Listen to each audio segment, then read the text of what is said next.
Liberty Tamil நேயர்களுக்கு வணக்கம். இன்றைய நேர்காணலில் நாம் சந்திக்கிறப்பவர் திராவிட வெற்றி கழகத்தின் முதன்மை செயலாளர் தோழர் திரு வல்லம் பஷீர் அவர்கள். வணக்கம் தோழர். வணக்கம். 2026 தேர்தலுக்கு பிறகு பிற கூட்டணி கணக்குகள் மாறுது. அது தமிழ்நாட்டிலையும் சரி, தேசிய அளவிலையும் கூட்டணி கணக்குகள்லாம் மாறுதுன்னு சொல்லப்படுது.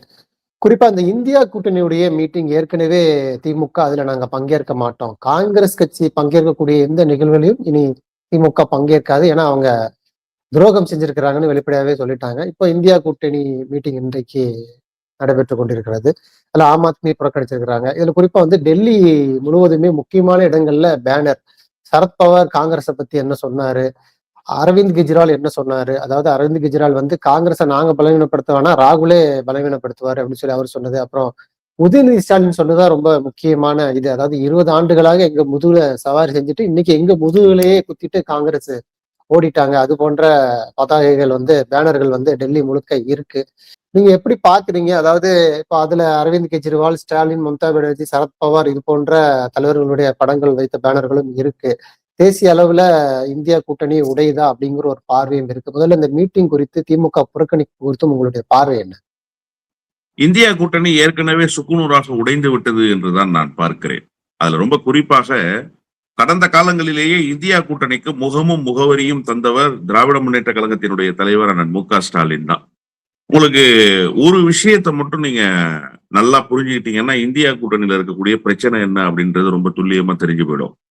அரவிந்த் கெஜ்ரிவால், மம்தா பானர்ஜி, ஹேமந்த் சோரன் இப்படிப்பட்ட மாநில அரசியலை கையில் வைத்திருக்கக்கூடிய தலைவர்கள் எல்லாம் தொடர்ச்சியாக சொல்லி வந்த செய்தி, காங்கிரஸ் எப்போதுமே அகில இந்திய அளவில் பாரதிய ஜனதா கட்சிக்கு மாற்றாக இருக்காது, அது அத்தகைய வலிமையை இழந்து விட்டது, அது நம்மை போன்ற மாநில கட்சிகளினுடைய தோளில் சவாரி செய்து கொண்டு நம்மை போன்ற மாநில கட்சிகளினுடைய வலிமையை குறைப்பதற்காகவே இயங்கிக் கொண்டிருக்கிற ஒரு கட்சியாக கடந்த 10 ஆண்டுகளாக வெளிப்படுகிறது என்பதுதான் பிரதானமான குற்றச்சாட்டு. அது இன்னைக்கு நிரூபணம் ஆயிப்போச்சா? தமிழ்நாட்டு அரசியல் களத்துல நாம இன்னைக்கு அதை பார்த்துட்டோமா? அப்ப என்னன்னா, நாம தான் ரொம்ப காலதாமதமாக காங்கிரஸ் கட்சியை புரிந்து கொண்டிருக்கிறோம் என்பதுதான் யதார்த்தமான உண்மை. ராகுல் காந்தியை மிக மிக தாமதமாக நாம உள்வாங்கி இருக்கிறோம் என்பதுதான் யதார்த்தமான உண்மை. நீங்க அரவிந்த் கெஜ்ரிவால் இந்தியா கூட்டணியில பல்வேறு பிணக்குகளுக்கு ஆளாயிட்டார். அதை சமாதானம் செய்து ஆம் ஆத்மி கட்சி பஞ்சாபிலும் டெல்லியிலும் மிகப்பெரிய அரசியல் வலிமையை பெற்றிருக்கிறது. அந்த கட்சி இந்த கூட்டணிக்குள் இடம்பெற வேண்டும். பாரதிய ஜனதா கட்சி அல்லாத ஒரு அணியை கட்டுகிற போது அதில் ஆம் ஆத்மி கட்சி இடம்பெறுவது இன்றியமையாதது என்கிற கவலைப்பாடு யாருக்கு இருந்துச்சுன்னா அண்ணன் மு க ஸ்டாலின் அவர்களுக்குத்தான் இருந்தது. அவர் தான் தொடர்ச்சியாக அரவிந்த் கெஜ்ரிவாலை பேசி சமாதானம் செய்து இந்தியா கூட்டணியில தக்க வச்சாரு. காங்கிரஸ் ஏதாவது ஒரு சின்ன சமாதானத்தை அரவிந்த் கெஜ்ரிவாலோட செஞ்சுச்சுன்னு நினைக்கிறீங்களா? ஒரு சமாதானமும் இல்லை. இடப்பகிர்வுக்காக கூட அவர்கள் எந்த விதமான நெருக்கத்தையும் காங்கிரஸ் ஆம் ஆத்மி கட்சியோடு காட்டல அப்படிங்கிறது தான் கடந்த தேர்தல்ல நாம பார்த்த செய்தி.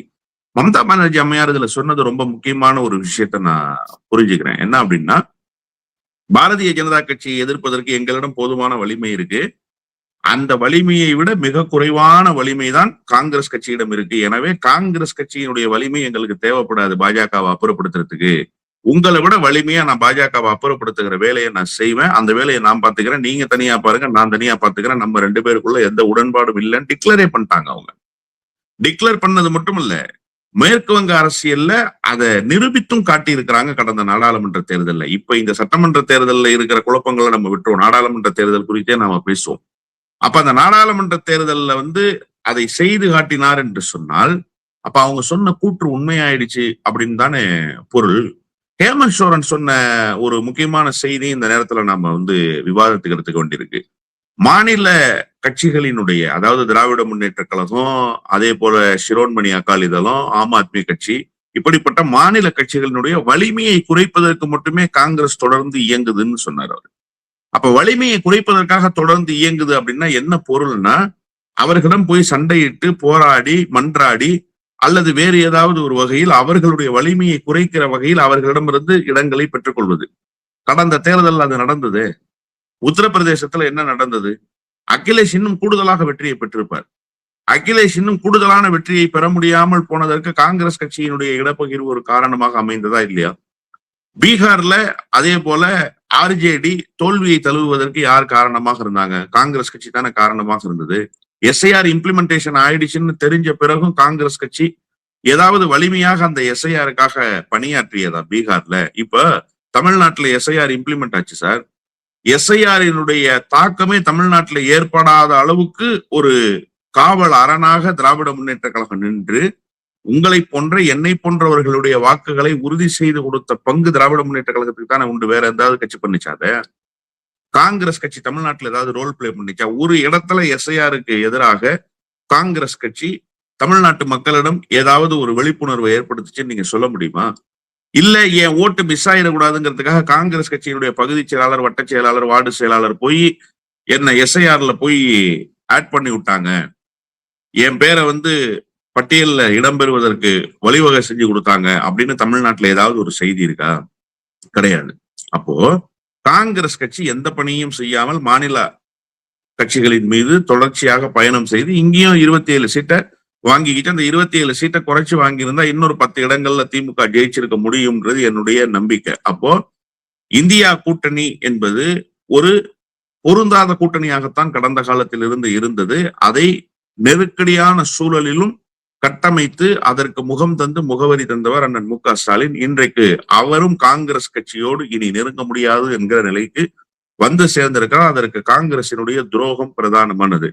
இப்ப நீங்க சொன்னீங்க டெல்லியினுடைய வீதிகள்ல தொடர்ச்சியாக பதாகைகள் வச்சிருக்கிறாங்க, சரத்பவார் சொன்னது குறித்து வச்சிருக்கிறாங்க, உதயநிதி ஏற்கனவே காங்கிரஸ் மீது ஒரு அதிருப்தியில இந்தியா கூட்டணியில இருக்கக்கூடிய கட்சிகள் ஒரு அதிருப்தியில இருக்கிறாங்க. ஒரு பல்வேறு சர்ச்சைகளுக்கு மத்தியில தான் அந்த இந்தியா கூட்டணியிலே இருக்கிறாங்க. இது போன்ற பேனர்கள் மேலும் அதை பலவீனப்படுத்தும், காங்கிரஸை தனிமைப்படுத்தும்.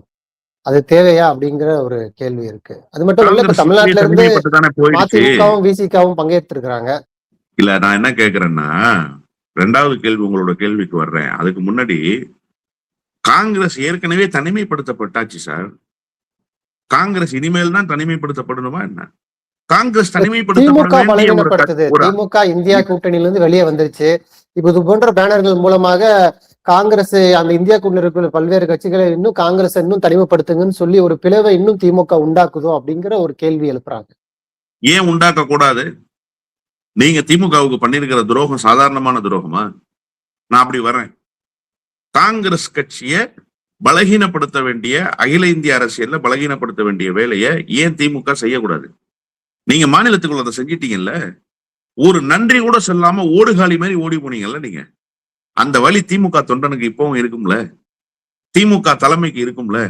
உங்களுக்காக உழைத்து, உங்களுக்கான இடத்தை கொடுத்து, உங்களுக்கான இடத்தில் நீங்கள் வெற்றி பெறுவதற்கு பாதை சமைத்து, உங்களுக்காக எல்லாமுமாக இருந்த இயக்கம் இல்லையா 20 ஆண்டு காலமாக?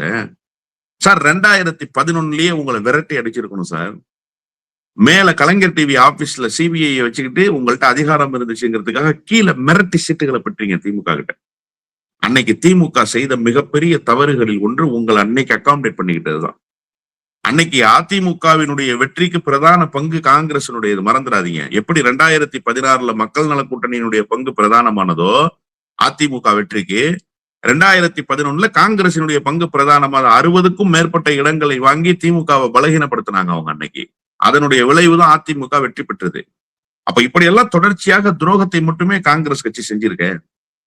அப்ப இந்த எதிர்வினையை கூட தேசிய அரசியல்ல திமுக ஆற்றக்கூடாது அப்படின்னு சொன்னா, திமுக என்ன செஞ்சுலுவை சங்கமா? திமுக என்ன தொண்டு நிறுவனமா? அது ஒரு அரசியல் கட்சி. அந்த அரசியல் அது பண்ணாதா? அதனால அது செய்யுதுன்னு வச்சுக்கோங்க. இப்ப 2வது முக்கியமான கேள்வி ஒண்ணு கேட்டீங்க. விசிகாவும் மதிமுகவும் போய் பங்கேற்றுக்கிறாங்க. ரெண்டும் மிகப்பெரிய பலம் வாய்ந்திருக்கிற கட்சி. தமிழ்நாட்டு அரசியலை திருப்பி போடக்கூடிய ஆற்றல் பெற்றிருக்கிற கட்சி.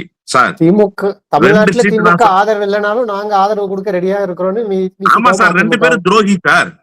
2 பேரும் துரோகி. காங்கிரஸ் பெரிய துரோகினா இது 2 சின்ன துரோகி. நீங்க அப்படி பாருங்க. அத திமுக தயவு இல்லாமல் ரவிக்குமாரும் அண்ணன் திருமாவளவனும் ஜெயிச்சிட்டாங்களா? இன்னைக்கு நீங்க மாநில அரசியல்ல ஒரு நிலைப்பாடு எடுத்திருக்கீங்க. ரொம்ப சரி, உங்களுடைய பார்வைப்படி சரி. எங்களுக்கு அதிகாரத்துல பங்கு கிடைக்காது, திமுக எங்களுக்கு அதிகாரத்துல பங்கு தராது, நாங்க இப்ப விட்டா எப்ப அதிகாரத்துல பங்கேற்க முடியும்? எல்லாம் சரிங்க, பங்கேற்றுட்டீங்க. தேசிய அரசியல்ல என்ன தேவை உங்களுக்கு வந்துச்சுன்னு கேக்குறேன். தாவேகாவா கூட்டம் போட்டிருக்கு, இங்க தாவேகா அமைச்சரவையில இடம்பெற்றிருக்கிறீங்க. தேசிய அரசியல்ல காங்கிரஸுக்கு காவடி தூக்க வேண்டிய அவசியம் என்ன இருக்கு? கடந்த காலத்துல காங்கிரஸ் உங்களுக்கு ஏதாவது ஒரு வகையில துணை நின்றுச்சா? அண்ணன் திருமாவுக்கு காங்கிரஸ் கட்சி ஏதாவது ஒரு வகையில அரணம் வச்சுச்சா? காங்கிரசினுடைய தேவை அண்ணன் திருமாவளவனுக்கு இருக்கா? வைகோவுக்கு இருக்கா காங்கிரசினுடைய தேவை? ஈழத்தமிழர் விவகாரத்துல காங்கிரஸ் எவ்வளவு பேசியிருக்காரு வைகோ. இப்ப கூட வாய்ப்பு கிடைச்சா காங்கிரஸ் கட்சியை கழுவி கழுவி ஊத்துற வேலையை செய்வாரு. காஷ்மீர் விவகாரத்துல காஷ்மீருடைய சிறப்பு அந்தஸ்து ரத்து செய்தது பிஜேபி தானே சார்? நாடாளுமன்றத்துல பிஜேபி பத்தி தானே சார் பேசணும். ஆனா நாடாளுமன்றத்துல வைகோ காங்கிரஸ் பத்தி பேசினார் சார். இதுக்கு காரணம் காங்கிரஸ்னாரு. அவ்வளவு வன்மம் காங்கிரஸ் மீது வைத்திருக்கக்கூடிய நபராக வெளிப்படுற வைகோ இப்ப திமுக எதிர்ப்பு, திமுக போயிருச்சு, திமுகவை இரிட்டேட் பண்ணணும், திமுகவை வெறுப்பேற்றணுங்கிறதுக்காக போய் இந்தியா கூட்டணியினுடைய இதுல உட்கார்ந்துருக்காரு. ஒரே ஒரு ஒத்த சீட்டு உங்க பையன் ஜெயிச்சதுக்கு இந்த ஆட்டம் நீங்க ஆடுறீங்களே, அயோக்கியத்தனம் இல்ல இது? கேவலமா இல்ல இது? கடந்த காலத்துல 2006 அதிமுக கூட்டணியில 35 இடங்கள்ல போட்டிட்டு 6 இடங்கள்ல வெற்றி பெற்றுச்சு சார் மதிமுக சட்டமன்ற உறுப்பினர்களுக்கு என்ன தெரியுமா வைகோ அறிவுறுத்தினாரு? அதிமுக சட்டப்பேரவையில வெளிநடப்பு பண்ணா நீங்க வெளிநடப்பு பண்ணிடணும். அதிமுக தீர்மானத்தை எதிர்த்தா நீங்க தீர்மானத்தை எதிர்க்கணும். அதிமுக தீர்மானத்தை ஆதரிச்சா நீங்க தீர்மானத்தை ஆதரிக்கணும். அதிமுக எழுந்து கேள்வி கேட்டா நீங்களும் கேள்வி கேட்கணும். இப்படி இருக்கணும்னு தோழமை கட்சிகளுக்கு நெருக்கமாக வச்சிருந்தார் தன்னுடைய சட்டமன்ற உறுப்பினர்களை. இப்ப திமுக கூட்டணியில தானே ஸ்டில் நவ் கண்டினியூ பண்றீங்க. நீங்க இன்னும் வெளியேறல. பொதுக்குழு கூட்ட பிறகுதானே நீங்க கன்ஃபார்ம் பண்ண போறீங்க. அது வரைக்கும் திமுக கூட்டணியில தானே தொடர்றீங்க. இந்தியா கூட்டணியினுடைய கூட்டத்தை திமுக புறக்கணிச்சிட உங்களுக்கு அங்க என்ன சார் வேலை? உங்களுக்கு அங்க என்ன வேலை? நீங்க அங்க என்ன போய் கிழிக்க போறீங்க? நீங்க தேசிய அரசியல் அப்படியே கிழிச்சு நட்டு தலைகளா திருப்பி வைக்க போறீங்களா? அதுக்கான யோகிதை இருக்கா உங்களுக்கு? ஒரு ஜோக்கர் மாதிரி இருக்கீங்க தமிழ்நாட்டுல. நீங்க நேற்றைக்கு ஆளுநரை எதிர்த்து நீங்க கண்டிச்சு போராட்டம் நடத்துறீங்க. போலீஸ் ரெக்கார்டு 116 பேர் கைதாயிருக்கான்னு. வெக்கமா இல்ல உங்களுக்கு? மாநிலம் முழுக்க ஆட்களை வர சொல்லி 116 பேர் கைதாயிருக்கிற ஒரு கட்சி சார். அந்த கட்சி போய் இந்த கூட்டத்துல பங்கேற்றா திமுக வலுவில இருந்து போயிருமா? திமுக தனிமைப்படுத்தப்பட்டுருமா? இவர்களால் இந்தியா கூட்டணி வலிமை பெற்றுமா? பாப்போமே. காங்கிரஸ், மதிமுக, விசிக இவங்க எல்லாரும் சேர்ந்து ஒரு அணி அமைச்சு தேசிய அரசியல்ல ஒரு புரட்சி ஏற்படுத்துக்கலாம் நாங்க பாக்குறோம். இதெல்லாம் ஒன்னா கூடி உருப்படாததுக்கு வழி தேடிட்டு இருக்கிற கூட்டம் இதெல்லாம். இந்த கூட்டங்கள் எல்லாம் திமுகவை பலகீனப்படுத்தணும்னு நான் நினைக்கல. இந்தியா கூட்டணி மொத்தமாக உருகுலைந்து போயிருக்கு சார். ஒண்ணும் இல்லாம போயிடுச்சு இந்தியா கூட்டணி. இந்தியா கூட்டணின்றது 0. இதுக்கு மேல் இந்தியா கூட்டணி என்பது இல்லை என்று நீங்கள் பொருள் கொள்ளுங்கள். அவ்வளவுதான். குறிப்பா இப்ப தேசிய அளவுல காங்கிரஸை தனிமைப்படுத்தணும், காங்கிரசுடைய துரோகத்தை அம்பலப்படுத்தணும்னு சொல்லி திமுக தொடர்ச்சியாக இப்ப அடுத்தடுத்த முன்னெடுப்புகள் எடுக்கிறாங்க. குறிப்பா இந்த சட்டமன்ற தேர்தல் தோல்விக்கு என்ன காரணம்னு சொல்லி ஒரு குழு அமைச்சு திமுக தீவிரமாக ஆலோசிச்சுட்டு இருந்தாங்க. அதுல முக்கியமா கூட்டணி கட்சிகளுடைய ஒத்துழைப்பு இந்த தேர்தல்ல ரொம்ப கம்மியாக இருக்கு, சரியாக ஒத்துழைப்பே வழங்கல. ஆனா அதனால நம்ம தோல்வியை தழுவி இருக்கோம். இனி வரும் காலங்கள்ல திமுக தனித்து போட்டியிட வேண்டும் அப்படின்னு சொல்லி திமுக தொண்டர்களுடைய மனக்குமுறலா இருக்குன்னு அந்த ஆய்வுக்குழு சொல்லுது. அது எப்படி பாக்குறீங்க? திமுக தொடர்ச்சியா இது போன்ற முடிவுகள் எடுக்கிறது. மரியாதைக்குரிய அண்ணன் திருமா அவர்கள் இதை ஒப்புதல் வாக்கு மூலமாகவே கொடுத்தார். எங்களுடைய தோழர்கள் திராவிட முன்னேற்ற கழக அணிக்கு சரியாக பணியாற்றவில்லை. நான் சொல்லல சார், அண்ணன் திருமா சொன்னது. வைகோ வீட்டுக்கு விஜய் வந்தாரு. வீட்டுல இருக்கிறவங்க விஜய் கிட்ட அறிமுகமாகறாங்க. வைகோவினுடைய மகன் சொன்னாரு, இவங்க எல்லாம் விசிலுக்கு ஓட்டு போட்டவங்கன்னு சொன்னார். தன்னுடைய வீட்டில் இருக்கக்கூடிய பணியாட்களையே திராவிட முன்னேற்ற கழகத்துக்கு வாக்களிக்க வைக்க முடியாத ஒரு கையாலாகாத கட்சி தமிழ்நாடு முழுக்க பிரச்சாரம் பண்ணி தமிழ்நாடு முழுக்க இருக்கிற தன்னுடைய கட்சிக்காரங்களை திமுகவுக்கு ஓட்டு போட வச்சிருப்பாங்கன்னு நாம நம்பணுமா? இல்ல. பொதுவுடைமை இயக்கங்கள் அதில் கொஞ்சம் கண்ணியமாக நடந்து கொண்டது என்று நான் புரிந்து கொள்கிறேன். IUMலும் நடந்திருக்கலாம். ஏனைய கட்சிகள், அதாவது திராவிட முன்னேற்ற கழகத்துல மேஜர் பார்ட் மாமக வேலை செஞ்சாங்க, SDPI வேலை செஞ்சாங்க. அதே போல சீட்டு பெறாத கட்சிகள் எல்லாம் உயிரை கொடுத்து வேலை செஞ்சிச்சு சார். குறிப்பாக நாங்க தமிழ்நாடு தழுவிய சுற்றுப்பயணத்தை நானும் எங்க தலைவரும் மேற்கொண்டோம். எங்க கட்சியினுடைய சார்பில் திமுகவினுடைய எந்த ஆதரவையும் நாங்க எதிர்பார்க்கல. திமுக மேடை போடணும்னு நாங்க எதிர்பார்க்கல. திமுக எங்களுக்கு காசு கொடுக்கணும்னு நாங்க எதிர்பார்க்கல. திமுக எங்களுக்கு ரூம் போட்டு கொடுக்கணும்னு எதிர்பார்க்கல. நாங்களே போனோம் பிரச்சாரத்துக்கு. தமிழ்நாடு தழுவிய பிரச்சாரத்தை போனோம். அப்போ திமுக கூட்டணியில் அங்கம் வகித்த சீட்டு பெறாத கட்சிகள் ஆற்றிய பணியை கூட சீட்டு பெற்ற கட்சிகள், குறிப்பா விசிக, மதிமுக, காங்கிரஸ், இந்த 3 கட்சிகளும் எந்த பணியையுமே தேர்தல் களத்தில் ஆற்றவே இல்லை. ஒண்ணு வேணாம், நான் ரொம்ப சிம்பிளா அப்படி போறேன். வைகோவினுடைய மகன் இருக்கிறார் இல்லையா, அவர் எந்த தொகுதியில எப்ப போய் பிரச்சாரம் பண்ணார்? நீங்க ஒரு பட்டியல் எடுங்க. திமுக கூட்டணியை ஆதரிச்சு எங்க எந்த ஊர்ல பிரச்சாரம் பண்ணாரு நீங்க ஒரு பட்டியல் எடுங்க. முன்னாள் தேர்தல்களில் எல்லாம், கடந்த காலங்களில் எல்லாம் வைகோ தமிழ்நாடு தழுவிய சுற்றுப்பயணத்தை போவார். தமிழ்நாடு தழுவிய சுற்றுப்பயணம் போவார் சார். இப்ப ஏன் அவர் தமிழ்நாடு தழுவிய சுற்றுப்பயணம் போகல? தேர்தல்லையே எல்லா இடங்கள்லயும் போய் ஓட்டு கேட்கல. சாயங்காலம் மட்டும்தான் போனார். காலையில எங்கேயுமே போல. அவர் காலையில வீட்டுல இருப்பார், ஹோட்டல்ல ரூம் போட்டு தூங்கிட்டு இருப்பார். அண்ணன் திரும்ப ஏன் தமிழ்நாடு தழுவிய சுற்றுப்பயணத்துக்கு போகல? காங்கிரஸ் கட்சியினுடைய ராகுல் காந்தி ஏன் காங்கிரஸ் அல்லாத வேட்பாளர்களுக்கு ஓட்டு கேட்கலாம்? அவர் போன இடங்களில் எல்லாம் காங்கிரஸ் வேட்பாளர்கள் போட்டியிடுகிற இடங்களா போனார். நல்லா கவனிச்சு பாத்தீங்களா? அப்போ இவர்கள் தேர்தல் களத்தில் என்ன லட்சணத்தில் பணியாற்றினார்கள் என்பதை அவர்களினுடைய கட்சியை சார்ந்திருப்பவர்களுடைய சமூக வலைதள பதிவை நீங்க பார்த்தாலே தெரிஞ்சு போயிடும். காங்கிரஸ்காரன் மதிமுக காரெல்லாம் தேர்தலுக்கு முன்னாடியே தாவேகாவுக்கு ஓட்டு கேட்டுக்கிட்டு இருந்தான் சார். தேர்தலுக்கு முன்பே தாவேகாவுக்கு ஆதரவா இருந்தான். விசில் சவுண்டு தமிழ்நாட்டுல காதை கிழிக்க போகுதுன்னு பேசிக்கிட்டு இருந்தான். அப்ப அந்த வருத்தமும் அந்த ஏக்கமும் நிச்சயமாக திமுகவினருக்கு இருக்கத்தானே செய்யும் சார். தஞ்சாவூர்ல ஒரு வேட்பாளர் போட்டியிடுறாரு சார், சன் ராமநாதன். நான் களத்துல இருக்கிற செய்தியை சொல்றேன். ஒரு நாள் கூட காங்கிரஸ் மாவட்ட தலைவரை தவிர்த்து காங்கிரஸ் நிர்வாகிகள் யாருமே அவருக்கு ஓட்டு கேட்டு வரல சார். காங்கிரஸ் மாவட்ட தலைவர் மட்டும் டெய்லி காலையில சாயங்காலம் ஒரு அட்டண்டன்ஸ் போட்டுக்கிட்டே இருந்தார். களத்துல நான் பார்த்த செய்தியை சொல்றேன். அதே போல விடுதலை சிறுத்தைகளினுடைய நிர்வாகி ஒருத்தர் கூட வரவே இல்லை சார் தஞ்சாவூர்ல ஓட்டு கேட்டு. மதிமுக எங்க இருக்குன்னே தெரியல. தஞ்சாவூர்ல இருக்கா கட்சி, செத்து போச்சான்னு தெரியல. ஓட்டு கேட்டு வரல. இதே நிலைமை தான் தமிழ்நாடு முழுமைக்கு. நான் ஏன் தொகுதியே சாட்சியா சொல்றேன். வெரிஃபை பண்ண சொல்லுங்க. ஏதாவது ஒரு படத்தை எடுத்து போட சொல்லுங்க. வேட்பாளரோடு ஓட்டு கேட்டு போனாங்கன்னு. மனிதநேய ஜனநாயக கட்சி போனாங்க ஓட்டு கேட்டு, மனிதநேய மக்கள் கட்சி போனாங்க, எஸ்டிபிஐ போனாங்க, எங்க கட்சி போச்சு ஓட்டு கேட்டு. இதை தவிர்த்து இந்த 3 கட்சி எங்கேயாவது போச்சா? போகவே இல்லை. அப்ப அதை தொண்டை தலைமைக்கு தெரியப்படுத்தியிருக்காங்க. இனிமேல் அண்ணன் மு க ஸ்டாலின் இது குறித்து முடிவெடுக்கணும். நான் ஒண்ணு சொல்றேன். திமுக என்ன நினைக்குதுன்னா, எல்லாரும் ஒரு தீம் செட் பண்றாங்க. திமுக தனித்து போட்டியிட்டால் வெற்றி பெறாது. அதிமுக மாதிரி வலிமையான கட்டமைப்பு இல்ல திமுக கிட்ட. அதெல்லாம் ஒரு புண்ணாக்கம் இல்ல சார். திமுக தன்னை மீட்டுருவாக்கம் செய்து கொண்டு, தன்னை புதுப்பித்துக் கொண்டு 2029 காலத்துல இருக்கக்கூடிய உண்மையான கூட்டணி கட்சிகளை வைத்துக் கொண்டு, உண்மையிலேயே திமுகவுக்கு உழைக்கக்கூடிய கூட்டணி கட்சிகள் இருக்குல்ல, அந்த கூட்டணி கட்சிகளை மட்டும் வைத்துக் கொண்டு பலமாக தேர்தல் களத்தை சந்தித்தால் திமுக மகத்தான வெற்றி பெறும். காங்கிரசுக்கு கொடுத்த 10 இடம் வேஸ்ட், விசிகாவுக்கு கொடுத்த 2 இடம் வேஸ்ட் நாடாளுமன்ற தேர்தல்ல, ஐயுஎம்எலுக்கு கொடுத்த 1 இடம் வேஸ்ட், மதிமுகவுக்கு கொடுத்த 1 இடம் அட்டர் வேஸ்ட். இதெல்லாம் கணக்கிட்டு பாருங்க. திமுகவினுடைய உதயசூரியன் சின்னத்துக்கு 35 நாடாளுமன்ற உறுப்பினர்கள் கிடைப்பாங்க. 39 கிடைக்கலாம், வாய்ப்பு இருக்கு. ஒரு குறைப்பு மதிப்பீடே வச்சுக்கோங்க, குறை மதிப்பீடே வச்சுக்கோங்க. ஏன் நிறை மதிப்பீடு வச்சுக்கணும்? குறை மதிப்பீட்டின் அடிப்படையில் பார்த்தாலே 28 30 நாடாளுமன்ற உறுப்பினர்களை திமுக வலிமையாக பெற முடியும். இதுதான் யதார்த்தமான உண்மை. கடந்த நாடாளுமன்ற தேர்தல்ல ஏன் சார் திமுக இவ்வளவு கன்சர்ன் நடந்துக்குச்சு? அண்ணாமலையை எதிர்த்து கம்யூனிஸ்ட் கட்சி போட்டியிட்டா கம்யூனிஸ்ட் கட்சி தோல்வியை தழுவிடும்ன்ற கன்சர்ன் திமுக தலைவருக்கு இருந்துச்சுல்ல, அவ்வளவு கன்சர்ன் நடந்துகிட்டார்ல சார். அதற்கு முன்பு 2019 நாடாளுமன்ற தேர்தலில் தமிழ்நாட்டிலேயே அதிக வாக்குகள் வித்தியாசத்தில் வெற்றி பெற்ற திண்டுக்கல் தொகுதியை கம்யூனிஸ்டுக்கு கொடுத்துட்டு அண்ணாமலையை எதிர்த்து நாங்க போட்டிட்டு போனார் சார். எந்த தலைவர் சார் இதை செய்வாங்க? விரும்பி கேட்ட தொகுதி சார் கோயம்புத்தூர். விரும்பி கேட்ட தொகுதியில இவ்வளவு இடர்பாடுகள் இருக்கு.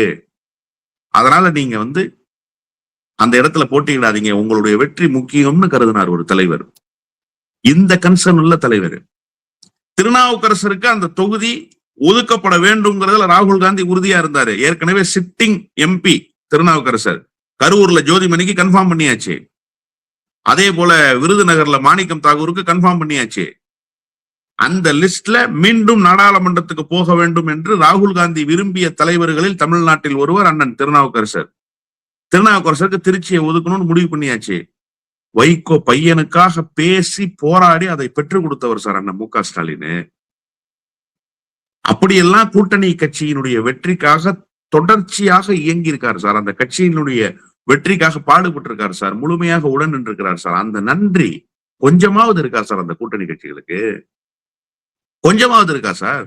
அண்ணன் திருமா ஒரு பேட்டியில சொன்னார் சார், பத்திரிகையாளர் சந்திப்புல, ஒரு ஊடகத்துல, திமுக தயவு இல்லாமல் என்னால் சிதம்பரம் தொகுதியில வெற்றி பெற முடியாது.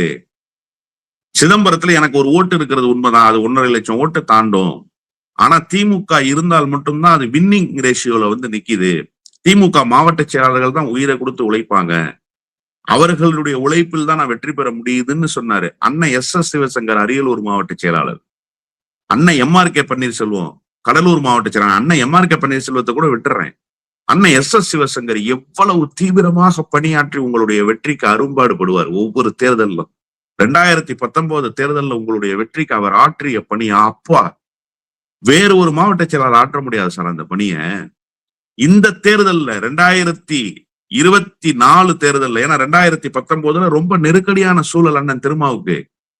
அந்த சூழல் 2024 வந்துடக்கூடாது, அவர் இலகுவா ஜெயிக்கணுங்கிறதுக்காக அண்ணன் எஸ் சிவசங்கர் வகுத்த வியூகங்கள், அவர் ஆற்றிய பணி தமிழ்நாட்டிலே இன்னொரு மாவட்ட செயலாளர் ஆற்ற முடியாது சார் அந்த பணிய. யாருக்காக ஆற்றினார்? தான் கட்சி வேட்பாளருக்கா? உதயசூரியன் சின்னத்துக்கா? இல்ல, பானை சின்னத்தில் அண்ணன் திருமா வெற்றி பெற வேண்டும் என்பதற்காக. அண்ணன் திருமாவை நெஞ்ச தொட்டு சொல்லுங்க, அண்ணன் எஸ் சிவசங்கர் ஒழுங்கா பணியாற்றலன்னு. இந்த வெற்றிக்கு அண்ணன் எஸ் சிவசங்கர் காரணம் இல்லைன்னு அண்ணன் திருமாவை சொல்லுங்க. இதெல்லாம் எவ்வளவு பெரிய அயோக்கியத்தனம். நீங்க இன்னைக்கு ஒரு நிலைப்பாட்டை எடுத்து போறீங்க. திமுக தொண்டை எவ்வளவு குமுறல்ல இருக்கும், தன்னுடைய வியர்வையை, ரத்தத்தை, உழைப்பை, திமுகவினுடைய பொருளாதாரத்தை நான் அப்படி வச்சுக்கிறேன், இவ்வளத்தையும் செலவு செய்து உங்களை வெற்றி பெற வச்சா, நீங்க வெற்றி பெற்று திமுகவுக்கு எதிராக ஒரு வியூகத்தை வகுக்கிற இடத்துல போய் நிப்பீங்க அப்படின்னு சொன்னா, திமுக தனித்து ஏன் போட்டியிடக்கூடாது? திமுக தனித்து போட்டியிடணும் சார். நான் கூட்டணி கட்சி சார், நான் திமுக காரன் இல்ல சார். நான் சொல்றேன் சார், அடுத்த தேர்தலில் உங்களோடு இன்றைக்கு யார் நெருக்கமாக இருக்கிறார்களோ, உங்களோடு யார் இன்றைக்கு உண்மையாக நிற்கிறார்களோ, அவர்களை மட்டும் வைத்துக்கொண்டு, அவர்களை மட்டும் கூட்டணியில் சேர்த்துக் கொண்டு களம் காணுங்க. நிச்சயமாக திராவிட முன்னேற்ற கழகம் மகத்தான வெற்றியை பெற முடியும். கட்சிக்கு ஒரு புதிய நம்பிக்கை வரும் சார். ஏன் திமுக கூட்டணி இல்லாம ஜெயிக்க முடியாதா? திமுக அவ்வளவு வலிமை குறைந்த கட்சியா? பாப்போமே தமிழ்நாட்டு களத்துல திமுகவுக்கு எவ்வளவு பெரிய இடம் கிடைக்குதுன்னு. எனவே தொண்டர்களுடைய மனநிலை என்பது 100 விழுக்காடு சரியான மனநிலை. அவர்கள் யதார்த்தத்தை வெளிப்படுத்தி இருக்கிறார்கள். 2029 வரைக்கும் டைம் இருக்குமா தெரியல. இப்ப இந்த இடைத்தேர்தல், உள்ளாட்சி தேர்தல்லாம் இருக்கு, நீங்க சொன்னது போல. இப்போ இந்த தேர்தல்ல அது போல நடக்க வாய்ப்பு இருக்கா? இல்ல, அதாவது உள்ளாட்சி தேர்தல் என்பது ஒரு கட்சிக்கான வெற்றி தோல்விக்கான அளவீடு கிடையாது. நான் திமுகல போட்டியிடுவேன், அதிமுகல போட்டியிடக்கூடியவர் எங்க ஊர்ல யாரோ ஒருவரா இருப்பாரு, திமுகவுல அவருக்கு சொந்தக்காரங்க இருப்பாங்க, அவருக்கு அதிமுக ஓட்டு போடுவாங்க. என் வீட்டுல அதிமுக ஓட்டு இருக்கும், சொந்தக்காரங்க அதிமுகல இருப்பாங்க, நான் திமுகல போட்டிடுறேன்றதுக்காக எனக்கு திமுக ஓட்டு போடுவாங்க. அப்ப அந்த உள்ளாட்சி தேர்தல் அளவீடு இல்லை. இன்னொன்று, நான் ஜனநாயகத்தின் மீது நம்பிக்கை கொண்டிருப்பேன் சார். ஆட்சி கவுந்தரும்ன்றதுல எனக்கு உடன்பாடு இல்லை சார். ஆட்சி கவிழ்க்கப்படணும்ன்றதுல எனக்கு உடன்பாடு இல்லை. அதுவே இயல்பாக நடந்தால் சரி, நாம ஏன் அதை பேசிக்கிட்டுன்றேன். 5 ஆண்டுகள் இந்த ஆட்சி தொடரணும்னு பேசுவோம். தொடரட்டும் இந்த ஆட்சி. இந்த 5 நாள்லயே தெரிஞ்சு போச்சு இல்ல, பல்லிழிச்சிருச்சு இல்ல, மின்வெட்டு, சட்ட ஒழுங்கு பிரச்சனை பார்த்துட்டோம்ல தமிழ்நாடு. வாக்களித்த மக்கள் முழுமையாக உணரட்டும் இந்த ஆட்சி எப்படிப்பட்ட ஆட்சின்னு. ஏன் நாம ஏன் அவசரப்படும்? நமக்குன்னா நாம நல்லா கொள்கையை பேசுவோம், நாம கட்டமைப்பை பலப்படுத்துவோம், நாம மக்கள்கிட்ட போவோம், நாம என்ன செஞ்சோம்ன்றத சொல்லுவோம். ஏன் இவர்கள் அதெல்லாம் செய்ய முடியாம தடுமாறுறாங்கன்றத சொல்லுவோம். நமக்கு நிறைய வேலை இருக்கு சார். ஆட்சி அதிகாரத்தை கையில வச்சுக்கிட்டு கோட்டையில உட்கார்ந்து இருந்தா மட்டும்தான் அரசியல் பண்ண முடியுங்கிற இயக்கமா நாம இல்லையே. ஆட்சி அதிகாரம் கையில் இல்லாத போது மிக சிறப்பான செயல்பாடுகளை தமிழ்நாட்டில் செய்து காட்டிய இயக்கம் சார். அந்த வேலையை நம்ம செய்வோம். நாமே இந்த ஆட்சியை கலைக்கிறத பற்றி நாம பேசணும். அதுவே கலையும், அதுவே செங்கல் செங்கலாக உருவப்படும். வெயிட் பண்ணி நீங்க பாருங்க. படையெடுத்து போற கூட்டம்லாம் என்ன பெரிய கொள்கை கூட்டமா? கடம்பூர் ராஜு போய்கிட்டு இருக்கிற ஆட்கள் பூரா என்ன பெரிய லட்சியவாதிகளா? பெரியாரை, அண்ணாவை உள்வாங்கி இருக்கிற திராவிட இயக்கத்தினுடைய தலகர்த்தர்களா? எல்லா பயலும் அயோக்கிய பய சார். இங்க அதிமுகல சம்பாரிச்சு கோடி கோடியா சேர்த்துட்டு இனிமே அதிமுகல சம்பாதிக்க முடியாதுன்னு தெரிஞ்சதுக்கு பிறகு ஆளுங்கட்சியில போய் சேர்ந்தா மீண்டும் கோடி கோடியாக கொள்ளையடிக்கலாம்னு நினைச்சு போகிற கொள்ளையடிக்கிற கூட்டம் அந்த கூட்டம். இது நிலை பெற்றுமா? வாங்க வாங்க அதிமுகவில் இருக்கிறவங்க எல்லாம் வாங்க, 50% வந்துட்டீங்க, மீதி இருக்கிறவங்க எல்லாம் வாங்கன்னு ஆதவ கூப்பிடுறாரு. எதுக்காக கூப்பிடுறாரு? உனக்கு ஆள் இல்ல, ஆள் பிடிக்கிற வேலையை செய்யற, புள்ள பிடிக்கிறவன் மாதிரி ஆள் பிடிச்சிட்டு இருக்க நீங்க. இது நீடிக்குமா? இது நிலைக்குமா? திமுக அப்படி ஆள் சேர்க்க வேண்டிய கட்டாயத்துல இருக்கா? தேவையே கிடையாது. அதுக்காக நான் திமுக அதிமுகல இருந்து யாருமே வரலன்னு சொல்ல மாட்டேன். எல்லாம் அதிமுகல இருந்து வந்தவங்க தான், அது வேறு. ஆனா திமுக அவர்களை எப்படி தனதாக்கி கொண்டது? தன்னுடைய கொள்கையால் தனதாக்கி கொண்டது. அதிமுகவில் இனிமேல் பயணிக்க முடியாது, இனிமேல் ஒரு அரசியல் நிலைப்பாடு நமக்கு இல்லை என்றதற்கு பிறகு திமுகவுக்கு வந்தவர்களுக்கு திமுகவில் வாழ்வளித்த கட்சி திமுக. அங்க அப்படி இல்ல, கொள்ளையடிக்கிறதுக்காக வந்திருக்கான். அதிமுகல இருந்து திமுக எல்லாரும் வந்தாங்கல்ல சார், அப்ப அதிமுக பலமா இருந்துச்சு சார், பலம் இழந்தெல்லாம் போல. அண்ணன் செந்தில் பாலாஜி வரும்போது அதிமுக எப்படி இருந்துச்சு? அண்ணன் சேகர்பாபு வரும்போது அதிமுக எப்படி இருந்துச்சு? அண்ணன் ரகுபதி வரும்போது அதிமுக எப்படி இருந்துச்சு? அண்ணன் KKSSR வரும்போது அதிமுக எப்படி இருந்துச்சு? அதிமுக பலமாக இருக்கிற நேரத்தில் இங்கே வந்தார்கள். அந்த காலகட்டம் என்பது வேறு. இப்ப இவர்கள் போய் கொண்டிருக்கிற காலகட்டம் என்பது வேறு. எனவே திமுக தன்னை பலப்படுத்திக் கொள்ள வேண்டிய கட்டாயத்தில் இருக்கு. நான் இப்போதும் சொல்றேன், இந்த தோல்வியை சுய பரிசோதனை செய்வோம். தொண்டர்கள்ட்ட நிறைவா உரையாடுவோம், ஒளிவு மறைவின்றி உரையாடுவோம், கட்சியை மீட்டுருவாக்க செய்வோம். ஒன்னும் கெட்டு போகல.